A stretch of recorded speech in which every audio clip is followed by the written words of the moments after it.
सृष्टि तो साफ अर्शी और अनिरुद्ध की शादी के खिलाफ हो जाती है। वो अर्शी से ये बोल देती है कि तुम अपनी शादी को तोड़ दो, शादी करने की कोई जरूरत नहीं है। और इसका बुरा इम्पैक्ट इतना ज्यादा होता है कि झनक को बासुस घर से निकाल देते हैं। अब वो जानबूझकर कैसा करते हैं ताकि अनिरुद्ध सही समय पे घर ना पहुंच पाए और ये यहाँ से बहुत दूर चले जाए और फिर कभी लौट करके ना आए। और ऐसा होता भी है। मुसीबत इतनी ज्यादा क्रिएट करती है जो सच में काफी ज्यादा मजेदार है। तो ये भी एक रिव्यू वीडियो है और इस बार स्टार्टिंग कल्चरल इवेंट से ही होती है। अब यहाँ पे सभी लोग तो डांस कर रहे होते हैं, ठीक है। फिर उसके बाद में जैसे अनाउंसमेंट होती है कि झनक भी डांस करने वाली है और झनक को जब स्टेज पे बुलाया जाता है तो उससे पहले एक छोटा सा परफॉर्मेंस अनिरुद्ध का भी होता है जब सभी लोग बहुत खुश होते हैं। और फिर जब झनक आकर के डांस करती है तो उसकी डांस इतनी ज़्यादा अच्छी होती है कि जो वहाँ की पब्लिक होती है वो समझो कि खड़ी होकर के पूरी तालियां बजाने लगती है। और ये शायद पहली बार होता है वहाँ पे कि इतनी सारी पब्लिक किसी के लिए खड़ी होकर के तालियां बजा रही है। ये चीज़ें सृष्टि को बिल्कुल बर्दाश्त नहीं होती कि ये लड़की आखिर यहाँ पे आकर के कैसे जीत सकती है। गुरुजी भी उसको लाइक करने लगते हैं। इस चीज़ के कारण अब सृष्टि बहुत गुस्सा करती है और वो वहाँ से निकल जाती है।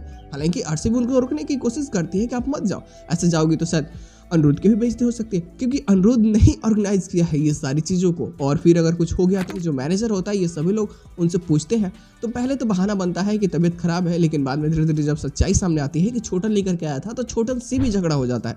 हालांकि छोटन सिर्फ अपनी बात पड़ा रहता है कि मैंने कोई गलत काम नहीं किया है, मैंने झनक को यहाँ पे ला करके उसके सपने की तरफ में उसका एक कदम बढ़ाया है। आपको जो सोचना है सोचो। तब तक तो अनिरुद्ध को भी पता चल जाती है कि ये छोड़ के हॉल जा रही है सृष्टि। वो जा करके पूछता है कि आखिर क्या कारण है कि आप यहाँ से जा रही हो, बिना परफॉर्मेंस दिए। तो सृष्टि बताती है कि तुम मेरी बेटी के लायक हो ही नहीं, तुम उस 2 कौड़ी के लड़की के पीछे इतने पागल हो चुके हो कि आज तुमने इतने बड़े मंच पे उसको डांस करने का अवसर दे दिया। मुझे तुमसे ये उम्मीद नहीं थी अनिरुद्ध। उसको तो कुछ समझ में नहीं आता कि ये कैसी बातें कर रही है।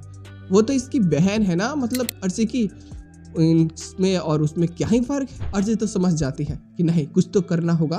तब तक बिपाशा बताती है कि तुम चिंता बिल्कुल मत करो, काकू ने पूरी की पूरी प्लानिंग बना रखी है।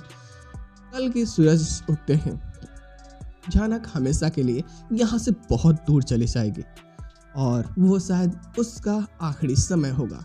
बस इसी के कारण अर्शी बोलती है कि ठीक है मैं यहीं पे रहती हूँ, मम आप जाइए। तो सृष्टि तो गुस्से के साथ में चली जाती है लेकिन अर्शी रह जाती है और यहाँ से अनिरुद्ध को डायरेक्ट वो एक पार्टी में लेके चली जाती है और उसका फ़ोन भी ऐसे समय पे रखवा देती है, ऐसी जगह पे जमा करवा देती है जब वो फ़ोन करे तो घर पे ना लगे। बाद में फ़ोन उसको मिलता है। अब ये परेशान होकर के झनक को फ़ोन कर रहा होता है।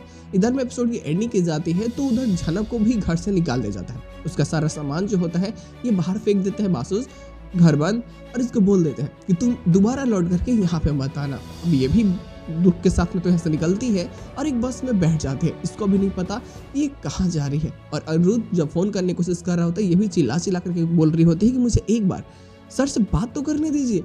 उसको थैंक्स बोलना होता है कि आपके कारण जो मुझे सहानुभूति आपने दी, मैं इसी के कारण आज जीत पाई। तो आने वाले समय में आपका ये योगदान हमेशा याद रखूंगी। लेकिन उससे पहले इसको तो जाना पड़ जाता है। अब ये निकल जाता है। अनिरुद्ध परेशान पार्टी में कि आखिर झनक फ़ोन क्यों नहीं उठा रही है, उसका फ़ोन भी नहीं लग रहा होता है। फ़ोन भी वो लोग जमा कर लिया होता है ना झनक का भी। तो जिस तरह अब बेचारा बहुत परेशान होता है। अब मुश्किल यहीं से क्रिएट होती है कि आखिर वो झनक को कैसे खोज पाएगा और ये कहाँ मिलेंगे। हालांकि रास्ते में मुलाकात शायद गुरुजी से होने वाली है, ऐसा रूमर्स है। अब ये होगा या नहीं होगा ये नहीं पता क्योंकि ये तो एक्स्ट्रा प्लॉट्स में ही जस्टिफाई हो पाएंगी जो हमें शायद मान सकते हो कि 2-2:30 बजे तक पूरी तरीके से देखने को मिल जाएंगे। हालांकि प्लॉट्स कई सारे हैं तो मज़ा भी आएगा और उम्मीद करते हैं लोग कि आने वाले एपिसोड थोड़ी सी और बेहतरीन हो, तभी तो मज़ा आएगा। नहीं उनके बीच की जो लव स्टोरी है वो कैसे खुद को डिफाइन करती है।